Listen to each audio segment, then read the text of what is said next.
Buenos días, Agustín. ¿Qué tal? ¿Cómo está? ¿Cómo están? El, el bullying es una particularidad de una etapa en el desarrollo de la persona, digamos, está asociado con la niñez y la adolescencia o la juventud. ¿Cuál es esa primera mirada que con la que nos podés ilustrar respecto de este tema que me parece que no es nuevo, sí lo es el ciberbullying, ¿no?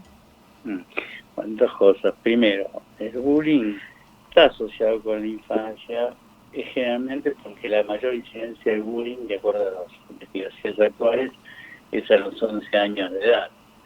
Pero realmente ya mucho antes, estamos hablando de los 3, 4, 5 años, es donde se dan los primeros patrones. Lo que pasa es que el mayor porcentaje de aparición del bullying es más tarde. Y además porque el bullying se ha estudiado inicialmente en los colegios. Solveig fue la persona que habló de bullying, lo hizo como hostigamiento de pares en el colegio. Pero me parece que el bullying se puede dar en cualquier tipo de área cuando hay hostigamiento de un par a otro, en donde hay una posición de poder mayor y se aprovecha la O sea, vulnerabilidad a del ver otro. si te interpreto, se puede dar en la institución, que puede ser la escuela, pero se puede dar en otras instituciones o en otros lugares o en otros ámbitos, en los grupos de pares, en el club quizás. Eh, Exacto. Ahora, el hecho de que con tanta recurrencia hablemos de esta temática asociado con la escuela, eh, es porque la institución, escuela educativa, en ese nivel, eh, ha se ha frustrado, digamos, ha fracasado, digamos, en tratar esta temática, o porque esto se renueva permanentemente. En realidad, yo pienso de las dos cosas. En primer lugar, hay un fracaso porque se ha tratado el bullying como si fuera el problema entre uno de mayor poder o unos de mayor poder con alguien de menor poder, y entonces el problema es entre esas dos, digamos, personas. Pero en realidad es un problema sistémico en donde participan tanto el hostigador, que es quien hostiga, quien ataca, eh, el hostigado, pero hay otros chicos que son testigos activos, otros testigos no implicados, el colegio mismo, para la escuela, docentes, los directivos, la cultura de la escuela, la familia, y la misma sociedad que es un modelo constante de hostigamiento muchas veces. A propósito de esto último que acabas de mencionar, uno podría decir que también son conductas sociales, pero que se aprenden o que se generan en determinados ámbitos culturales. Las distintas sociedades eh, eh, padecen esto, digamos, se caracterizan por el bullying y por el ciberbullying. Algunas lo abordan de alguna forma o se da de alguna manera distinta a otras. Se puede hacer, digamos, esa mirada transversal a las distintas sociedades y culturas frente a esta misma problemática que es el bullying y el ciberbullying, Bernardo. Es una buena pregunta. Según las estadísticas y las investigaciones, se dan en diferentes culturas, en diferentes países. Los primeros estudios fueron en España, donde hicieron en toda España todo un estudio, y la verdad que dio altos niveles de bullying, así que también importa el tipo de cultura que se transmite en los colegios, ¿no?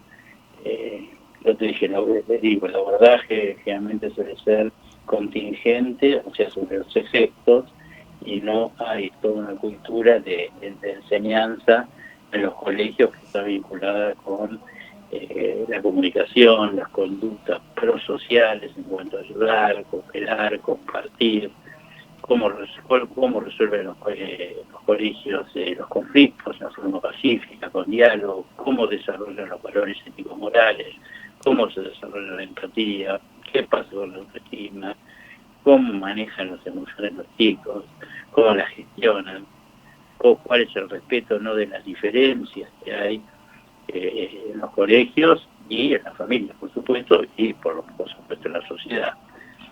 Aquellas sociedades que respetan más las diferencias, en los colegios donde esto se comienza desde muy temprano, tienen menos probabilidad de tener bullying, por supuesto. Claro.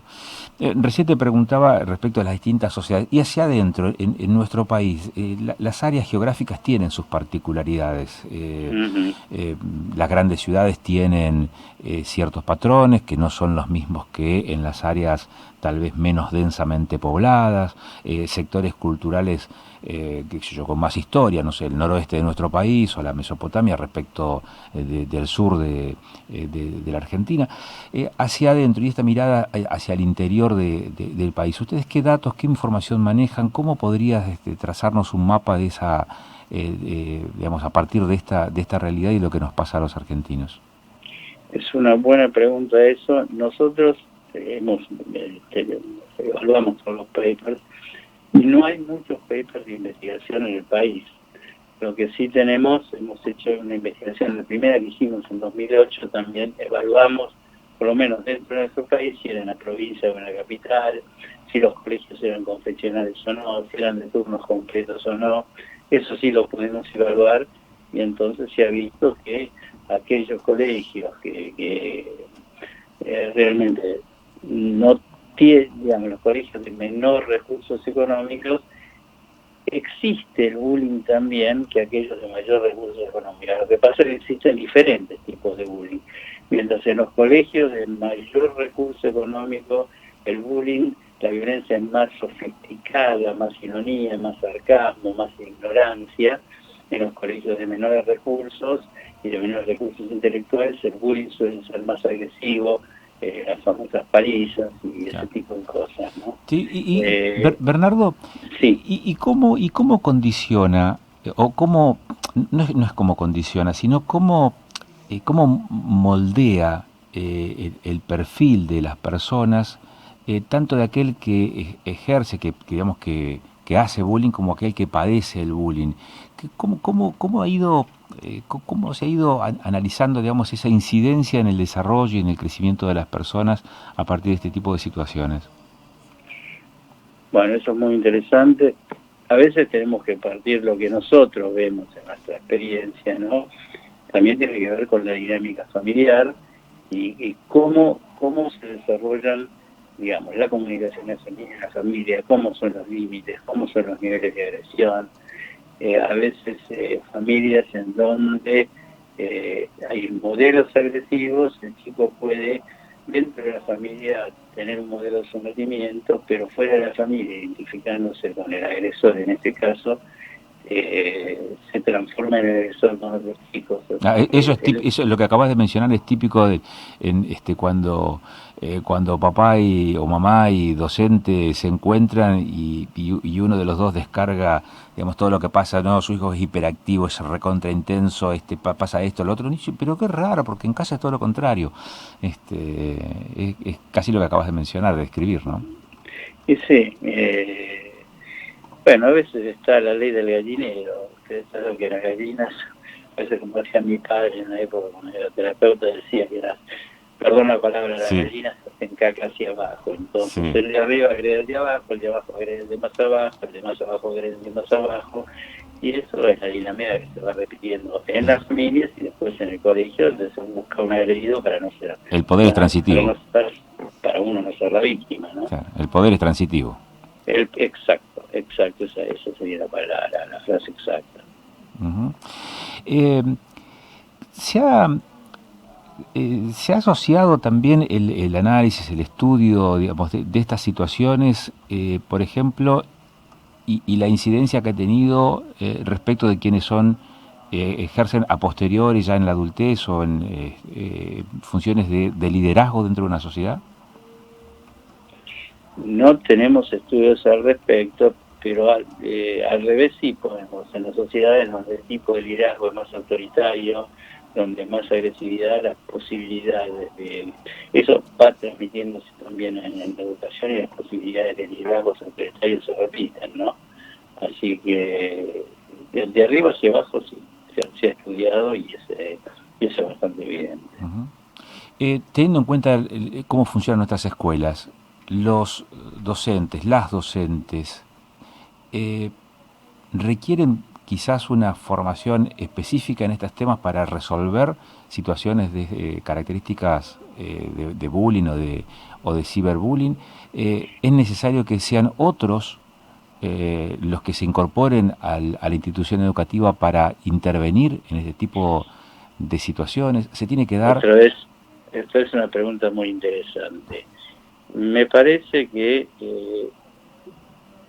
lo que se está haciendo ahora inclusive se está incluyendo eso en la currícula, por lo menos en la Ciudad de Buenos Aires, en la provincia de Buenos Aires, que hay leyes anti-bullying y los colegios tienen que intervenir. En la formación docente es indispensable, no que no, ya cuando ya incluimos en los colegios a alguien es tarde, entonces el docente tiene que tener esa formación previamente. De todas maneras, yo trabajo en la Universidad de Flores y desde la Universidad de Flores vamos a los colegios y básicamente quien se comunica con los chicos, con los alumnos, son los maestros. Pero a veces se produce este conflicto entre lo que los maestros deberían hacer y que nosotros vamos transmitiendo, vinculado con digamos, reuniones de convivencia, de chicos que tienen que hacer con los chicos, con determinados patrones que tienen algunos colegios, la cultura del colegio, en donde desde la directiva se dice una cosa y el docente puede intervenir hasta cierto punto. Algunos colegios tienen, digamos, la apertura para esto y otros ponen la tierra bajo la alfombra, lamentablemente. Pero debería incluirse en la currícula general y debería incluirse en los colegios también formación, no solamente antibullying, formación vinculada con la convivencia pacífica, vinculada con la negociación entre los mismos chicos, vinculada con la cooperación y vinculada con la resolución de conflictos. Bernardo, ha sido muy interesante charlar contigo. Te agradezco mucho la gentileza de darnos estos minutos tan temprano. Muy amable. Bueno, gracias a ustedes.